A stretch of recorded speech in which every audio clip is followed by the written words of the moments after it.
Alrighty, we'll start front row center with Dave Biddle. Ryan, if you guys are able to get a big lead in games over these next few weeks, I know you got to get there first, but I'm curious how you're going to handle Julian, because I'm sure you want to get him his numbers so he can, stay in the Heisman race or maybe at the top of the Heisman race. We probably don't want to leave him in there too long to risk injury. You probably want to get Lincoln some reps. How do you plan on navigating that if you're able to get a big lead in second half? Just win the game. I mean, that's it. We got to get better. We got to win the game. If individual honors show up at the end of the season, they do, but that's not the number one goal, and that's part of the unselfishness of all of this. And I've mentioned this before, and it's the same thing right now. Like our goal has to be about winning as a team, and when we do, as you can see, we've won games. Things like this, guys start getting attention, which is well deserved. But we have to make sure we stay focused on what matters, and that's winning games. So we'll do what's best for the team at that moment. But this is all about getting the first down and focusing on Purdue on the road, and that's it. And so I think anytime we get focused on anything other than that, it becomes a distraction. And so we can't do that. And we have to continue to work to play our best game and master our process. And so, that'll be my message to the guys. Fourth row middle center. Ryan, with James in the second half, it looked like he kind of had a spark there in the run game, showed some emotion there afterward. Can one run or that kind of momentum do something for a guy that's maybe not gotten the traction that he's wanted to this year? I hope so. Yeah, I saw what you saw. I saw somebody who has been practicing better and had a good run, broke a couple tackles, came up, showed some energy. So I'm hoping that can carry over into this week, and we can keep building on that because we certainly need it. Second row on the aisle, Randy Birmingham. Ryan, I know it's obviously in the middle of the season, there's a lot of things going on. Do you have a chance ever to sit back and actually evaluate what Julian has done through these first 8 games and how different you spent a lot of time in the summer talking about assumptions and not making them, but it's natural to do that. Has it surprised you what you're getting out of him to this point, or is it just like you thought it was there and now it is? I mean, it seems like he's just changed the way that everyone around the country is seeing him in the short order. Sure. I think there's a few things. I think the first thing is, like, we all have to avoid, trying to, like you said, like sit back and try to evaluate anything other than like, all right, what do we need to get better at? What's going well? Now, that being said, I think the first thing is, he's got a bunch of guys around him that, he needs to make routine plays routinely, and then he needs to obviously play well situationally. He's done that up to this point, and he's made some tremendous throws and made good decisions and taken care of the football. So he's put himself in a situation to allow us to reach our goals if he continues to play the way he's playing and then continue to improve, because, as we know, the challenges are going to keep getting bigger and bigger. But I think it's clear to see that he is now playing at a level that we feel like we can reach our goals with, and so that's obviously exciting for everybody and builds confidence around the entire offense. But to say, what have we accomplished? We haven't accomplished anything. We just, we're in the middle of the season and got a lot of football ahead of us. Where's the growth for him from here? Like, what you talk about, everybody needs to improve. What is he? Well, it just can't be a play or two or a half a season. It's got to be consistent, and so you look at quarterbacks in college, you look at quarterbacks in the NFL, they can have a good game, a good half a season, a good season, but can they continually do it over time as teams start to look at, your strengths, your weaknesses, and all those types of things, and then, obviously play big in big moments. So he's just getting started, which is very exciting for all of us, as you know.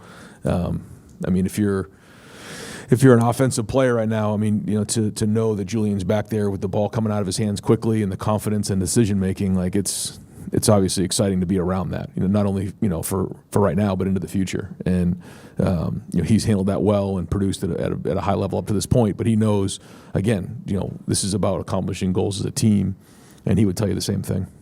Back center field, Dan Hope. Ryan, Luke and Tegra both left the game on the final drive. It looked like Josh Padilla left the game early too. Just what's the status of those guys going into this week? I won't specifically mention all three of them, but I do think at least two of the three they'll be practicing today. One of them you'll have to see as the week goes on how they do, but we should be at full steam ahead. Right here, down the Barrett. Coach, you've talked about how you feel the season starts in November. The first playoff ranking comes out tonight. Just the body of work you've done, what your expectations are for tonight? I mean, my expectation is I hope that none of our team or anybody really pays attention to it because it doesn't matter. it's good for the fans. I think it's great for college football to be talking about it, but nothing matters if we don't continue to win. So, I expect us all to be looking at it at the end of the season. Well, I guess we got to look at it right before they make the playoff bids and figure out who was playing each other. So I guess we got to look at it then. But that and at the end of the year, are the only two times that matter to me. So we'll just kind of focus on Purdue. Does it matter where you're ranked? Does not matter at all. Just keep winning, man. That's it. Front row, Austin Ward. It felt like from the outside that Tegra responded well to the challenge, the competition in the last couple of weeks, and he did the same thing during the playoff run. Is there something about coaching him or motivating him that is just a little different? Well, everybody's different, and you have to try to figure out ways to put guys in a situation to be successful and find ways to motivate guys and press the right buttons. That's the job of a coach, to help them do things they can't do on their own, see things they can't see on their own, hear things they can't hear on their own. I mean, that's what we have to do. So we have to always press every button we possibly can to motivate guys. But again, was it all perfect? No, but was it better? Yes. And so he's getting to the point in his career where he's played a lot of football too. So he has to bring a certain level of maturity and preparation to the table, and self-correct on his own and bring self-motivation. But it's our job to make sure we're doing that for him. And as we all know, it's about consistency with Tegra because we know he can do it. Right behind him, step on. You guys had the bye week right before Penn State. You guys brought in the band. Traditionally we see that in the last week of the regular season. I guess, is that something you guys talked about in the offseason, changes to how you approach that week? Like, what went into that decision? Just trying to make the last week of the regular season as normal as possible. That was it. And certainly we appreciate the band and everything they do. And so it's just in an effort to make sure we can keep things as consistent as we possibly can, because that's really what the focus is. And that's the same thing this week. It's the process of coming in after the game on the Sunday, identifying the issues, calling out the champions, recognizing those, enhancing the things we're doing well, fixing those things, and having a great week of practice and sticking with our routine, because it's our routine that will allow us to play well down the stretch. And so we're just going to do everything we can to keep that as normal as possible. Third row middle, Andy Anders. Yeah, offensive line.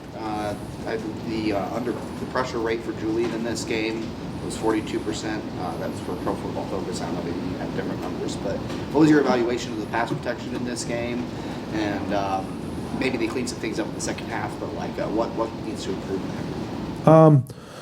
Yeah, I think there was when you go against a good defensive line like they have, you know that you got to bring it every play. And I thought there was some plays where Julian was really clean back there, some longer developing routes, especially in the second half, where he's able to step into the throw. I know the one in particular to Carnell coming out of halftime. I think the second play of the second half, beautiful pocket, able to step in, deliver the ball. Then there was the 3rd down and 9 where we had instant penetration, and then Julian had to make a play with his legs. There were a couple others like that were too leaky. So when you're going against good players, that's the challenge, is that we have to play with unbelievable technique, and that's about grading out a champion. So there are some things that were good enough to win the game, but good enough for us to go, win every game. I don't know. We'll have to keep working at it, but that's the goal. Right in front of him, Bill Landis. Ryan, you talked a lot last year about Will Howard's size and how that helped him in the pocket, feeling things, seeing things. Julian seems to do that very well too, despite not being 6'4", 230 pounds. Like, how does he do it? I guess one, do you think he's good at it, and two, how does he go about doing it when he is, not the biggest quarterback in the world? Well, it starts with the line. They have to do their job, because if that doesn't happen, it doesn't work. And I thought Julian played bigger the last couple of weeks. So what does that mean, playing bigger? Well, part of it's your posture, how you stand in the pocket.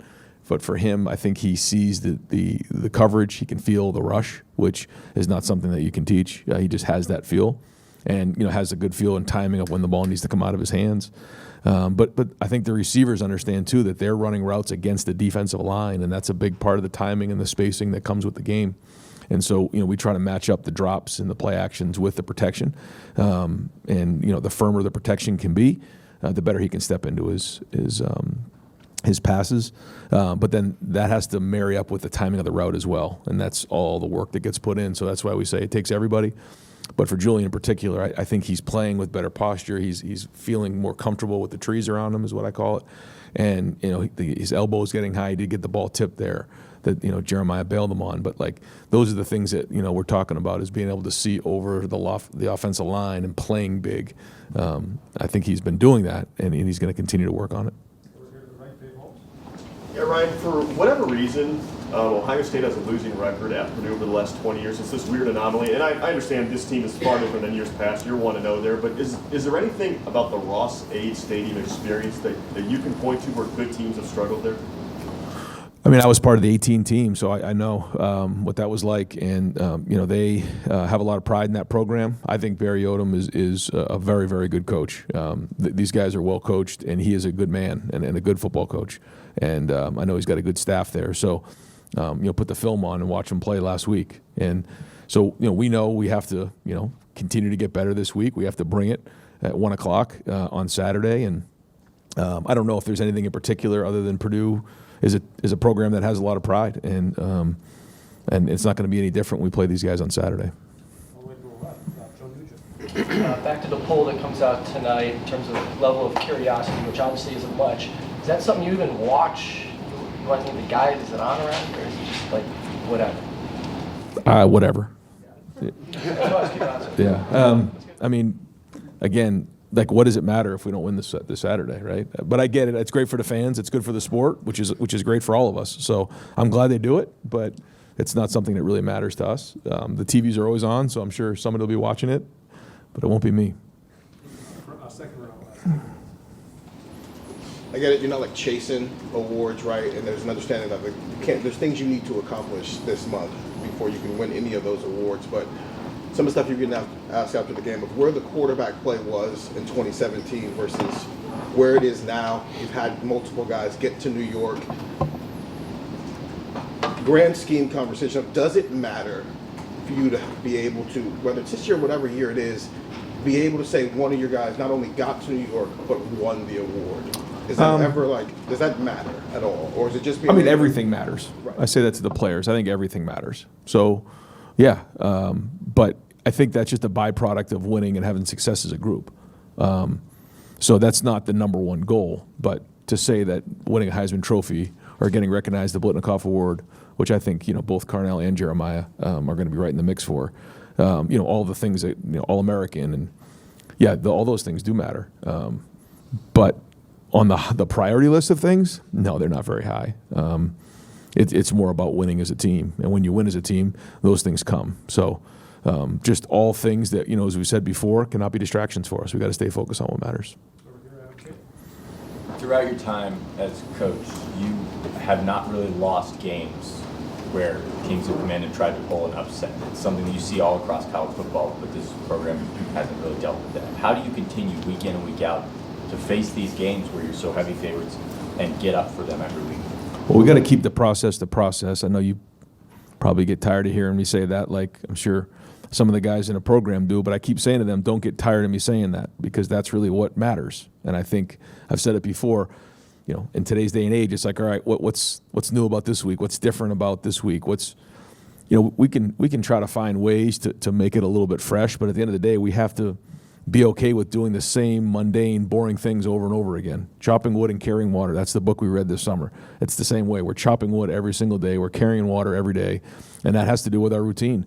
And the minute we try to tempt fate, we're going to get it. And we can't do that. We have to continue to fight. And so we try to find different ways to talk about that. And, it's the little things that'll get you in the end. There was a reflection recently about, David versus Goliath, and what was the thing that got Goliath? It was the stone. It was a little thing. The Goliath didn't wake up that day and think the stone was going to get him. It was.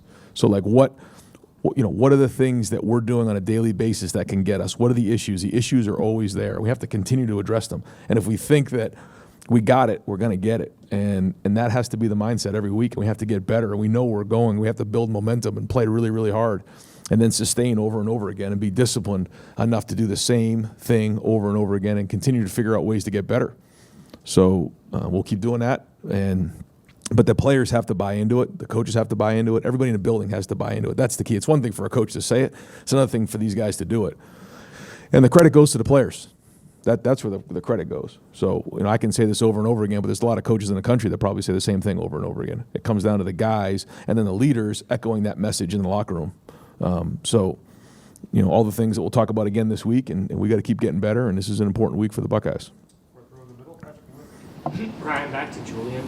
The deep balls that he throws, I mean, it looks easy. Obviously, it's not. He's talked about everything that has to happen around him to make that work, but what, as a guy who played the position, what makes a deep ball work from a quarterback perspective? Yeah. Why is he maybe as good as anyone else? Yeah, well, again, to say that, remember the first year we got in, JT was maybe struggling a little bit with the deep balls. We spent a lot of time working on that. And I remember that year, so much of the work that we put in was his footwork, making sure that, it was 3 with a big hitch, and on that hitch, the ball was being thrown, the depth, the eye contact with the receivers, the location, the coaching. Each throw has its own feel to it, and a big part of it's the receivers. How they're running the route, where they're going, how they track it, how they play the ball, right? But I don't think, it's it takes a genius to figure out that the kid has tremendous anticipation and touch and a strong arm.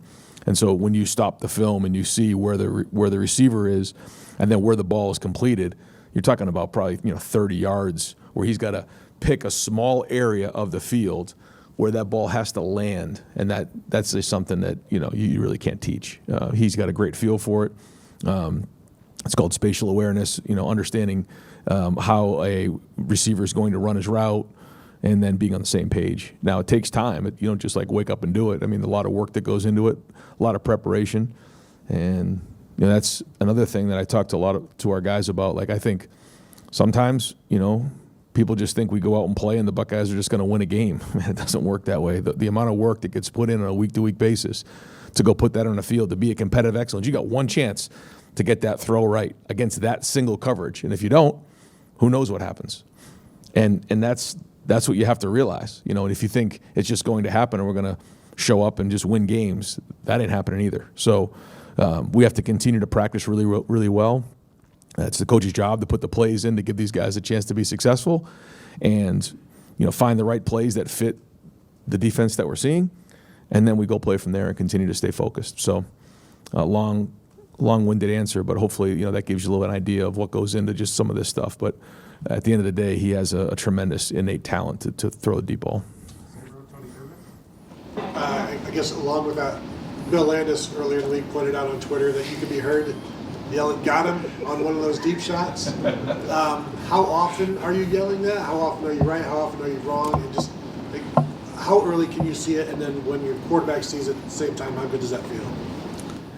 Well, that one in particular, we hadn't practiced all week. We put that in at halftime. So I give the players a lot of credit for being able to run a play that we hadn't practiced. I mean, that play in that formation probably ever, but we felt like based on what we were seeing that we were going to do it. It was a concept that we work in preseason, we work in the spring, and we felt like there was a look that we were getting that we felt we could take advantage of, and so we decided to put that in at halftime and called it the second play of the second half. And when we got kind of what we wanted pre-snap, we knew what was going on, and so yeah, it was you can drop a million plays, but they have to go put it on the field. And Carnell ran a tremendous route, stuck him, and you could see the angle, and job well done. But yeah, I mean that is the fun part of coaching. When you kind of put something together and it goes exactly the way you thought it would go. Really, the first down play was the same way. We caught man coverage. I thought the tight ends did a nice job of going out in the 9, inserting in, selling the run, and then that was a gain of 14 against the right look. Second play, we got the look we wanted, and we hit it, and that was just like one of those things where you got the right play. It doesn't always work that way. And so we talk a lot of times with the quarterback is when it's right, we got to make it. When it isn't, you got to make the quarterback or you got to make the coaches look right, because it doesn't always work that way. You got to manage the play. That one, it all worked out the right way, but you got to credit, Julian. Protection was great, and putting a play on the field that we hadn't practiced. How often does that happen? You just drop something at the half. A few times a year probably. Usually the things that we're running are plays that we've practiced, hundreds of times during the week and walk through. But every once in a while, if you're seeing something, you have to adjust and be aggressive with it and give Brian credit for calling it and the players for executing it.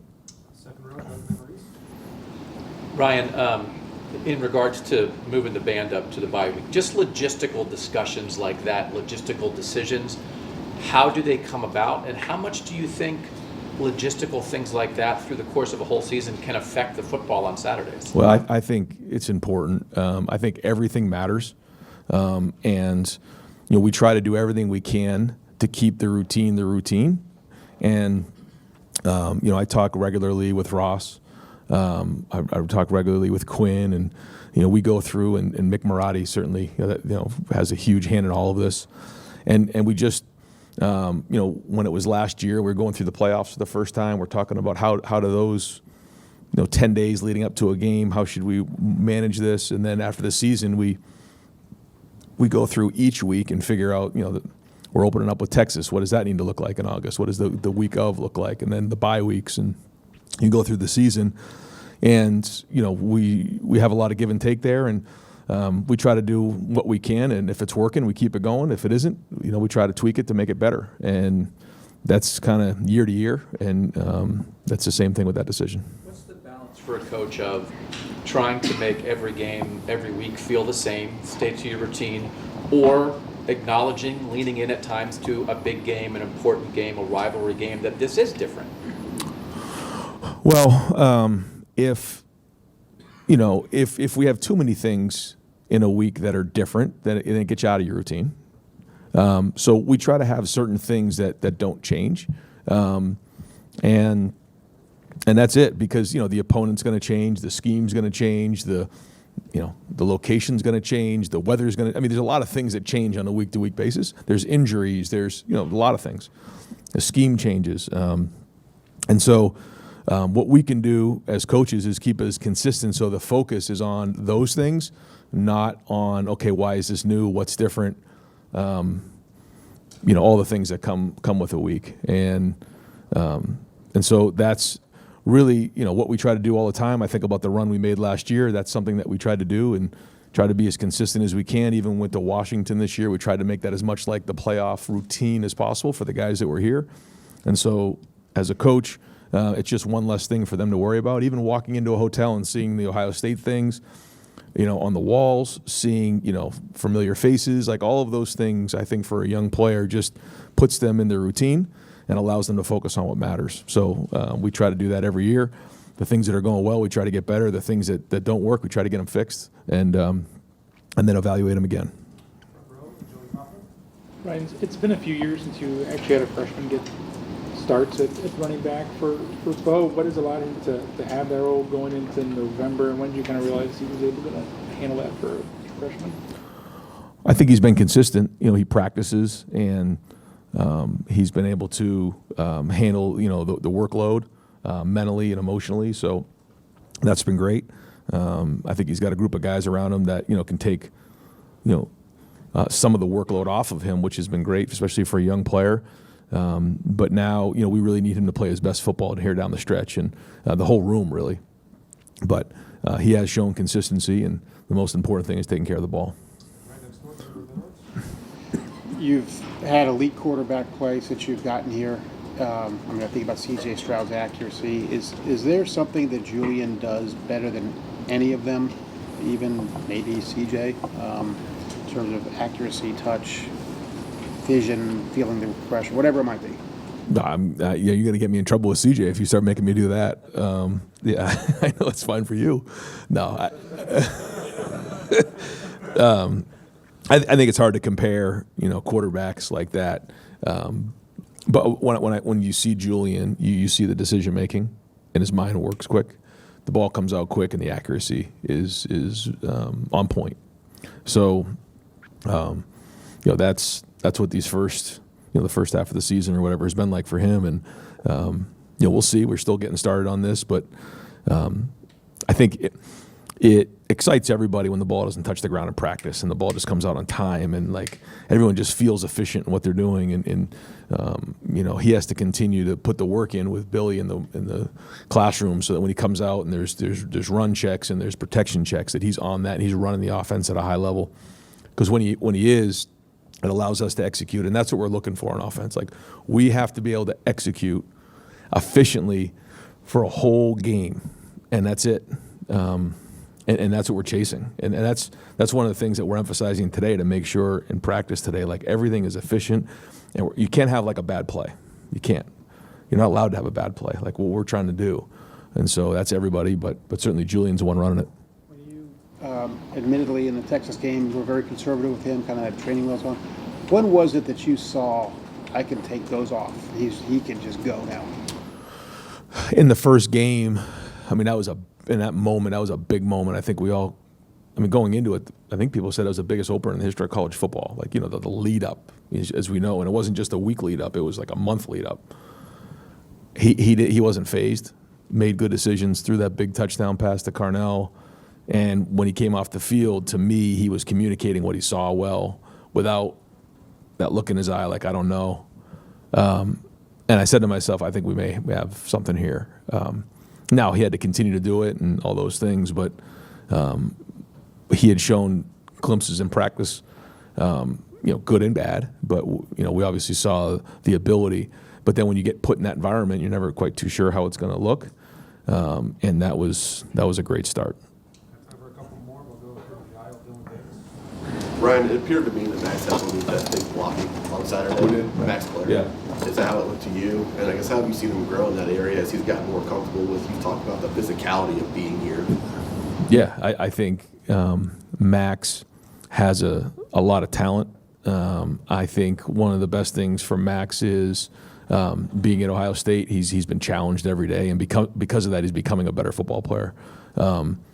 He's, you know, the tight end position is a developmental position, and Max is somebody that wants to be able to do everything. He wants to be able to block like an offensive lineman, run around like a receiver, and protect like a running back. And that's not easy to do, and it takes time. It takes development. When you look at the tight ends in the NFL, like, they come from all different backgrounds and stories, and I think, you know, Max is another example of that. And so he's getting better each week, and I think, you know, his best football is still ahead of him, which is exciting. And I agree. I think the tight ends probably had their best week of blocking as a group.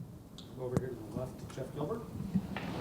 Coach, we haven't heard from Matt for a while. Just curious, how's he feeling about, what's he most happy about that's happening, like, on the field, schematically, players that maybe are performing better than maybe you expected? What are some of his feelings about everything that's going on? I mean, you'll have to get his exact feelings, but my perspective is that, you know, sort of what we've said before is that, you know, there's chemistry on the staff, there's chemistry with the players, but they got to go put it on the field, and I think they're bought in and they're putting in the work, they're putting in the effort, and I think coming off of this last game, you know, the offense put the defense in a tough spot, and so there was 14 points in the first half, and you know, that's not something we're used to, and I think that's an area where we all, I wouldn't say holding our breath, but wanted to see how we would respond to that.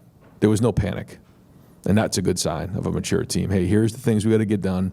The locker room was excellent, because I asked, you know, I don't really get a chance to see everybody during the locker room. We're kind of making some adjustments on offense, and then, you know, getting on the iPad, watching some of the things that happened, and then I got a chance to address the group for about a minute before we get back on the field, and the position coaches are working with each group.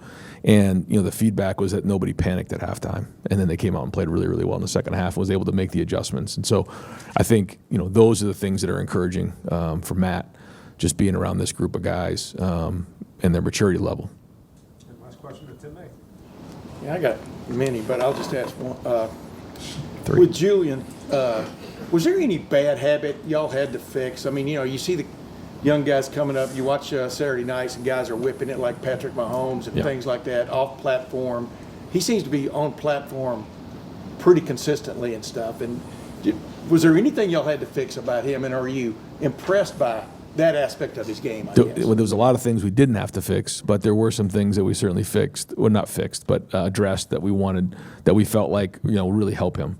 You get your power from the ground up, and I won't get into all the specifics of that, but and to your point, there was something I remember. I'll tell the story real quick. On social media, it was like during the summer, he might have gone home or whatever, and he was like throwing these passes where like he was running to the left, stopping, and like throwing across his body like 60 yards. And I said to him, if I ever see that again, you're not allowed to go back to California. I said, we don't throw the ball like that around here. But he naturally, though, can throw the ball off a platform. Like you saw the throw to Bennett Christian like that. That was a twitchy throw. I mean, he was out of there. He was athletic. He was sprinting. He was running to the sideline. He put that ball like in the right spot.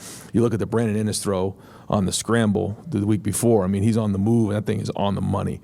So, he has that ability to move and make throws on the move, which I think is a unique special talent as well. But no, I mean, he's playing bigger. His feet are a big part of all of this, and he's bought into it. I think that's the best part of it, and you're seeing him play with confidence. You got room? Time for one more? Yes, of course, Tim. This is almost like getting, I don't know if brag about yourself or whatever, but do you feel like you were named a head coach for the first time? It's looking back now at almost the right time, meaning 2019, but then 20 had to deal with the pandemic. 21, NIL, transfer portal, and everything else. In other words, you've grown up. This is normal for you. Right. Do you feel like you have a little bit of an advantage, even though I would think you're riding on a wagon, you're pulling parts, throwing parts, all the time stuff. But do you feel like an advantage there of having grown up as a head coach in this time? Well, I remember talking to Jerry Emig just, 18, 19, 20. And I remember saying, man, this is just crazy. And I stopped saying this is crazy. I just said, this is the job. And that's exactly what it is, because every year it just changes so much, and you have to be willing to adapt.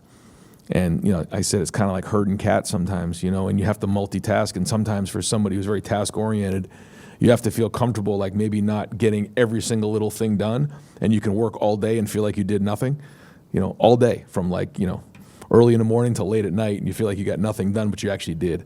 And I think that's the job of a football coach. Now when you're in season, it's obviously much more football oriented, but just in general, there's just a lot going on, and you have to be comfortable with that. And that's not always easy to learn how to do, especially when you're very task oriented and you want to focus on one little thing.